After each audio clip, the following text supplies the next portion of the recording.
I now recognize the gentleman from St. Peter's for 5 minutes. Mr. Sears. Thank you, Mr. Chairman. Director Young, first of all, thank you for coming before this committee to answer questions about the president's budget proposal for 2023. And let me first start by saying that I love this country. I think this is the greatest country in the world.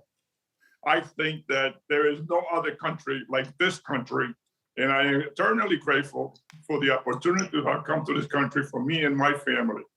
So I do not hate this country. I do not hate this budget. As a matter of fact, I am pleased with the request for the robust funding levels in programs that are important to me. First of all, let's talk about affordable housing. I come from a district that affordable housing is very important.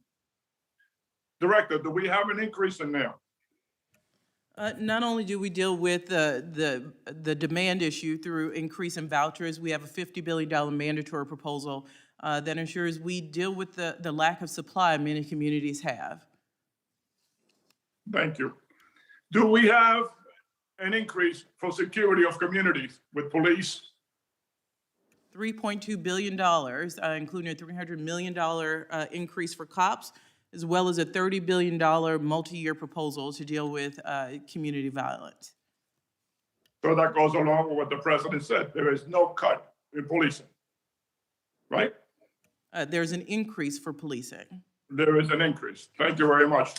Do we have an increase for Pell Grants? Something that's very important to my district, especially people who I represent. Absolutely, sir. We believe that is the path to making college affordable for those amongst us that can't afford college and leave college in debt, and we're on the path to doubling the maximum Pell Grant. Thank you, Director. And under this president, do we have an increase in infrastructure spending? Because my whole state in New Jersey is one big transportation hub, and it's a very aged infrastructure. And I am very happy to see that the infrastructure bill was passed and the increase that we're seeing. So do we have an investment in infrastructure in this country?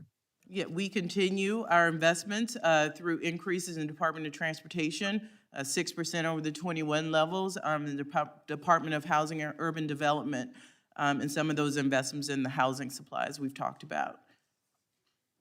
Thank you, Director. And I know that every time we increase, the Democrats increase defense funding is never enough.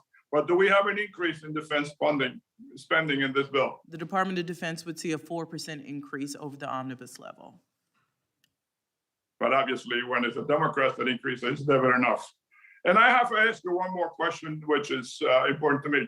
People always criticize the undocumented, the people that are working in this country that do not have documents. Do they contribute to Social Security? Many of them do, and many of them pay local taxes and contribute to their communities. Now, and many of them do not collect their Social Security when they retire, right? It would be difficult. I don't know how they would do that without proper paperwork. So that's money that goes into our budget. Would you know how many billions of dollars that is? No, sir, but I'm happy to see what we have and can provide it for the record.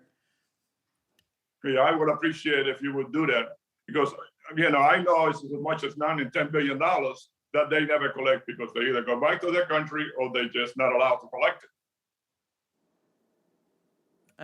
That is correct, Congressman. That's my understanding of how that would work. If they paid into the system, there would be no way to get funding out of the system.